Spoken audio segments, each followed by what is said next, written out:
Team USA defeated South Sudan 101-100 in a thrilling comeback today. Before this game had started, Las Vegas had picked the US to win this game by 45. They were favorites to win around by 45 points. So the expectations was this is going to be an easy matchup for Team USA. They should crush South Sudan. I have to admit, I haven't paid attention to South Sudan before this tournament. And if we're being honest, I don't think very few people have paid attention to them unless you're just really, really a hardcore basketball fan and you're just watching all these teams from around the world. South Sudan is not on your radar.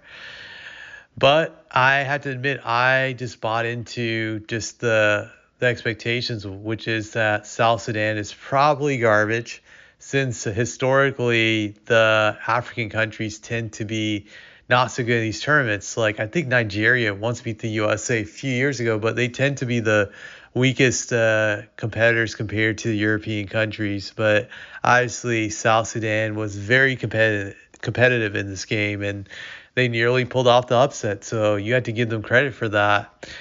Now, at the start of this game, it was interesting because it looked like the USA was going to live up to the hype and the expectations, which was that they were up 12-2.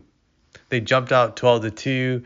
Sudan could barely get a shot off, and it just looked like it was going to be an easy win for the USA. But then South Sudan responded after a timeout, I believe, hitting back-to-back threes to come into a 12-8 deficit. So then you're thinking, all right, maybe they'll put up a little bit of fight, but the USA will still pull away.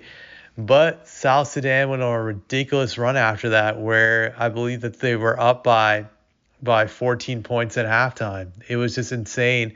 The thing that really stood out to me in this game was how quick South Sudan was on the defensive end. They were harassing the US on just about every possession. They were very, very quick with their rotations. They were able to force turnovers. I saw them frustrate LeBron a few times when they got into forced turnovers. So that was really big. They were just flustering the USA when it came to the passing lanes. They were just anticipating really well. They did a good job of that. So you had to give them credit on that in that regard. They also were on the offensive end moving the ball pretty well. Just they were hitting a lot of threes. There was just one guy. His name was like Mariel Shayok. This guy just shot out of this world in this game. He shot 6 for 12 from three, but he had a lot of timely threes. He was really, really big. The rest of the South Sudan team was all right at threes, but overall I think they hit like, I'm trying to see how many threes they hit in this box score. It doesn't really give the total number. I'm just going to count it.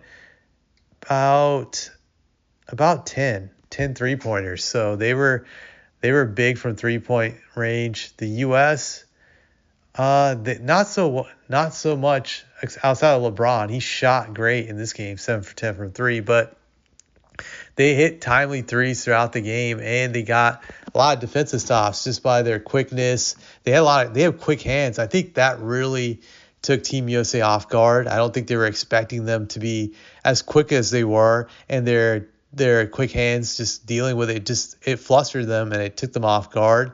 So I think they weren't able to adjust very well to that. But one thing I'm going to say about Team USA is that this lineup of LeBron, Joel Embiid, Devin Booker, Curry, Jrue Holiday, it might be its weakest lineup defensively.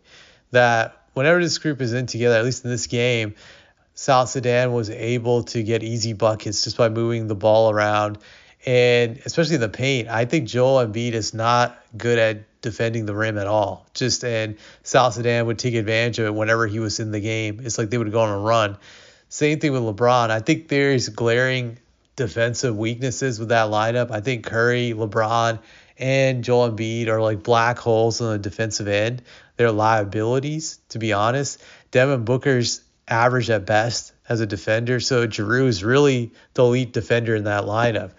It'll be interesting if Steve Kerr changes that lineup going forward. The other thing I would say in this game is that the lineup of Anthony Edwards, trying to remember who else, Derek White, Bam Adebayo, Anthony Davis, and Jason Tatum. That was really the best lineup defensively in this game. It's the lineup that allowed the USA to go on a run and come back in the third quarter. And that really turned the momentum around for them. But whenever that lineup was in the game, they caused the most problems for South Sudan. Also, Anthony Davis and Bam Adebayo played a lot of bully ball when they were playing together in that lineup by getting tons of offensive rebounds and back-breaking second chance buckets off of their misses. So they were really big. I don't think the USA would have won without those guys. I know LeBron's gonna get a lot of credit for this game, but I think Anthony Davis, like Durant would say, was the real MVP. Just his rim protection is elite. It's out of this world. And I think he's more important to this team than Joel Embiid, that they're really better off when he's starting. So if you're the rest of the world, you want them to continue to start Joel Embiid and not play Anthony Davis as a starter, because he changes the game. It's a big deal. But anyways, even with that lineup making a huge difference in the game, South Sudan really hung around. They never gave up. Even a few times in the fourth quarter when it looked like the USA was going to pull away, they would just come back firing. They hit a few threes, and they would still be in the game, just a lead going back and forth. Just a few guys from South Sudan I want to give props to in this game. Mario Shayock, that guy was shooting out of this world. He shot great in this game, 9 of 16, 24 points. And Wayne Gabriel, granted, he's not really a good NBA player. He's really a mediocre player, but he was good in this game, 11.6 rebounds. The guy that was very underrated for South Sudan was their point guard, Carlik Jones. This guy got a triple-double, 15 points, 11 rebounds, 11 assists. He's played in a few NBA games in the past, but he hasn't been able to stick in the NBA. This guy looks like, if given a chance, he could be a solid backup point guard in the league. You never know. Maybe he'll get a chance again to try out for some team. I think when I looked at his stats on Basketball Reference, he got to play for the Bulls for a few games a year or two ago. So he might be someone that teams give a look out to. JT Thor, he had a pretty good game offensively. I would say he wasn't so great defensively, but offensively he was there. So 14 points on 3 of 6 shooting, and he was clutch at the end when he hit the three that could have potentially won the game before LeBron hit the game-winning layup. So those guys really hustled. And there's this one young kid that I really thought had potential that plays for South Sudan, Kaman Maluach.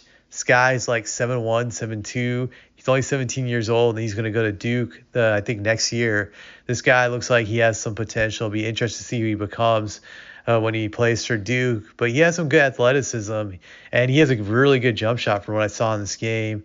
So this kid really has a lot of potential. It'll be interesting to see what he brings coming forward to Duke. Obviously, Duke recruiting him shows that he probably has a lot of potential. They definitely would not have picked up someone like that if they didn't feel he could play. But with that being said, the game's ending was a thriller. Just JT Thor hit a three in the corner to win. Well, not to win this game, but to put them ahead by one. And it seemed like South Sudan just really wanted this game. They tried to take it. Obviously, LeBron was able to get a layup into the paint where he took, I don't know who was guarding him. I think Thor might have guarded him. He took him off the dribble, and he got a layup, and that put them up by one. South Sudan still had a chance to win this game, but they weren't able to convert. Who was that guy? I'm trying to remember.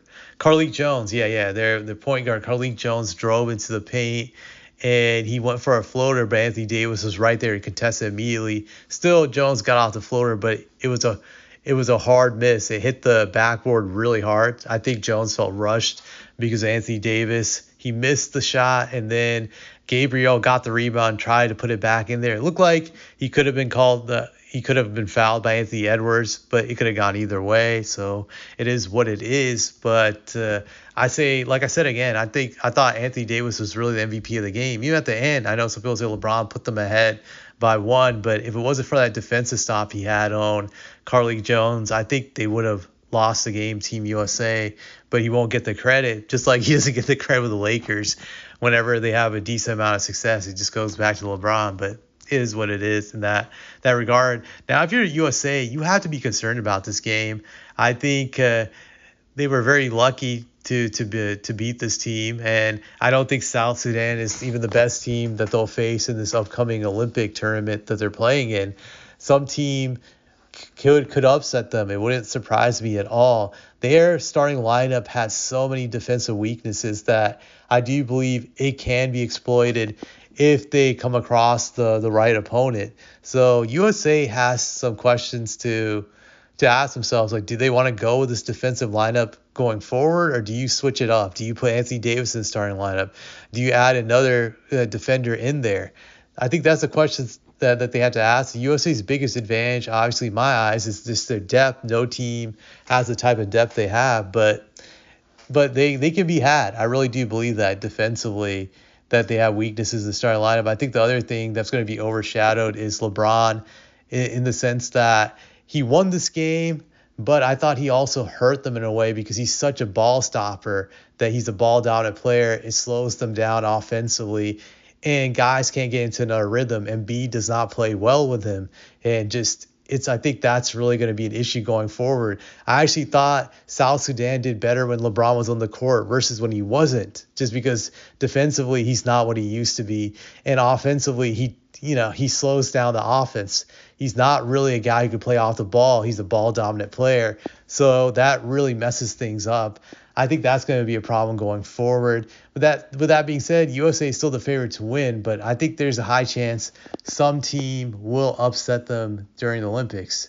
So we'll see if that happens.